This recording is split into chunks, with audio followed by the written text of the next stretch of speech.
नमस्कार, welcome to my channel. मेरा नाम मानसा पात्रा है। आज मैं श्री कृष्ण जी और यशोदा मैया की एक छोटी सी प्यारी सी कहानी लेके आऊंगी जो आज के जीवन हमारे साथ कैसे सामंजस्य है। श्री कृष्ण जी की लीलाएं तो आपने बहुत सारी सुना होगा, नटखट कहानियां। आज वही छोटी सी कहानी आप लोग के साथ लेके आई हूँ। ये बात है जब श्री कृष्ण जी का उम्र सिर्फ 3.5 साल का था। एक दिन श्री कृष्ण जी सुबह सुबह उठ के मैया यशोदा को ढूंढ रहे थे। मैया मैया सब उनको बुला रहे थे, लल्ला मेरे पास आओ, लल्ला मेरे पास आओ। मगर उठते ही पहले यशोदा मैया उनको चाहिए था। तो चारों तरफ ढूंढ रहे थे, यशोदा मैया कहाँ है, यशोदा मैया कहाँ है। जैसे आज का हमारे बच्चे भी कैसे करते, उठते उठते पहले मम्मा चाहिए, वैसे ही श्री कृष्ण जी उठते उठते पहले यशोदा मैया को ढूंढ रहे थे। फिर यशोदा मैया को ढूंढा तो देखा यशोदा मैया और मक्खन या दही बना रहे थे। पहले जैसे ऐसे रस्सी से पकड़ के डंडे से ऐसे नहीं बनाते थे, वैसे ही बना रहे थे यशोदा मैया। और श्री कृष्ण जी अंदर से घुस के उनके गोदी में बैठ के, कृष्ण जी यशोदा मैया के गोदी में, वो गोदी में बैठ के उठते ही पहला क्वेश्चन यशोदा मैया से था, मैया तुम्हें दूध बड़ा प्यारा है या पूत बड़ा प्यारा है। पूत मतलब उनका पुत्र, बेटा। तो यशोदा मैया ने बोला, मेरा लल्ला मेरा बेटा ही मुझे जग से प्यारा, सबसे प्यारा मेरा लल्ला ही, मेरा पूत ही सबसे मुझे प्यारा है। तो श्री कृष्ण जी ने ठीक है। फिर उन्होंने यशोदा मैया का दूध पी रहे थे। जब दूध पी रहे थे क्या हुआ, तब यशोदा मैया चूल्हे में भी थोड़ा सा दूध बिठाए थे। तब दूध उबलकर सब उस चूल्हे में गिर गया। जब गिर गया तो यशोदा मैया कृष्ण जी को नीचे छोड़ के गए दौड़ के दूध उतारने के लिए चूल्हे से।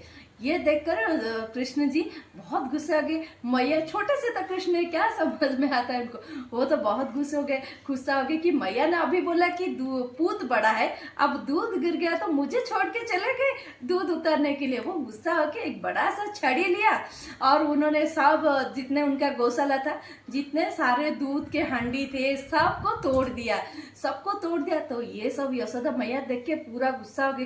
बोले, लल्ला तुम तो इतना दुष्ट हो गया, दिन में दिन बहुत दुष्ट हो रहे हो, सभी हांडी तोड़ दिया।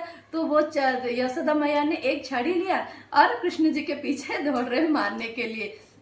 और कृष्ण जी तो छड़ी को देखकर ऐसे भाग रहे थे, मतलब बड़े लोग जैसे एक बार से 4-5 कदम चले जाते, वैसे ही श्री कृष्ण जी छड़ी को देख के भाग रहे थे।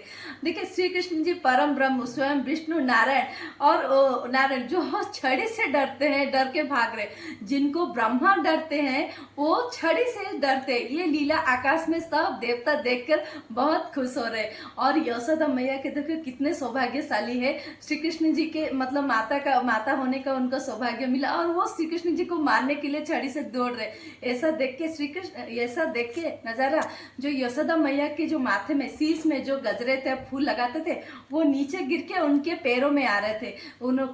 फूल भी बोल रहे थे, हाँ यशोदा हम तुम्हारे शीश में रहने के योग्य नहीं है, हम तो तुम्हारे चरण में रहने के योग्य है। कितना यशोदा मैया सौभाग्यशाली है, सोचो। तो ऐसे फिर छड़ी पकड़ के दौड़ रहे थे, दौड़े दौड़े बहुत समय तक लल्ला हाथ में नहीं आ रहा था।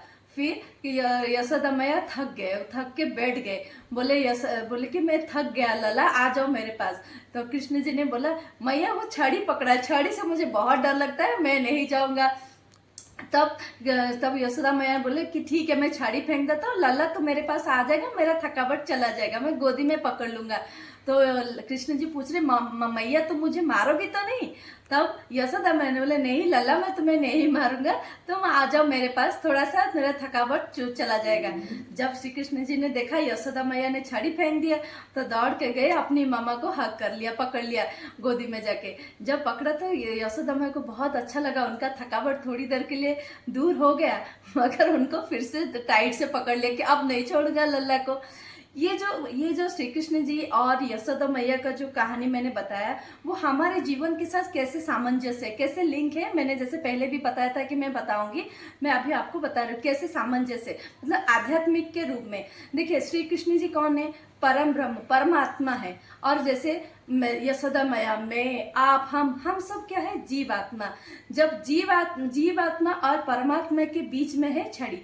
छड़ी यहाँ पे दर्शाता है, आज के जमाने में छड़ी को दर्शाता है अहंकार, काम, लोभ, गुस्सा, क्रोध, इस सब को दर्शाता है। जब हमारे पास ये छड़ी रहेगा, अहंकार, काम, लोभ, क्रोध, तब श्री कृष्ण जी हमारे पास नहीं आएंगे। जब हम ये छड़ी छोड़ देंगे ये हमें अहंकार का छड़ी, क्रोध का छड़ी छोड़ देंगे तो स्वयं श्री कृष्ण हमारे पास आएंगे। ना उस समय हमें प्रार्थना करने की जरूरत है, ना नाम जपने की जरूरत नहीं। जब हम सब ये छड़ी छोड़ देंगे, स्वयं श्री कृष्ण हमारे पास आ जाएंगे हमें गला लगाने के लिए। ऐसा माना जाता है अगर भूत हमें पकड़ लेता है तो शायद एक बार छोड़ देगा अगर भूत, मगर एक बार नंद का पुत्र मतलब अगर श्री कृष्ण जी ने हमको एक बार पकड़ लिया तो वो कभी नहीं छोड़ेंगे। कि ऐसा माना जाता है कि श्री कृष्ण जी के पास तो रिटर्न का पॉलिसी नहीं है, जो उनके पास एक बार गया तो समझो गया। अगर श्री कृष्ण जी भी जिसके पास आ गए, जिसको पकड़ लिया, सोचो कि वो कभी भी श्री कृष्ण जी उनको छोड़ेंगे नहीं। आपको आज की ये छोटी सी कहानी कैसे लगा मुझे जरूर कमेंट करके बताइएगा। राधे राधे, नमस्कार।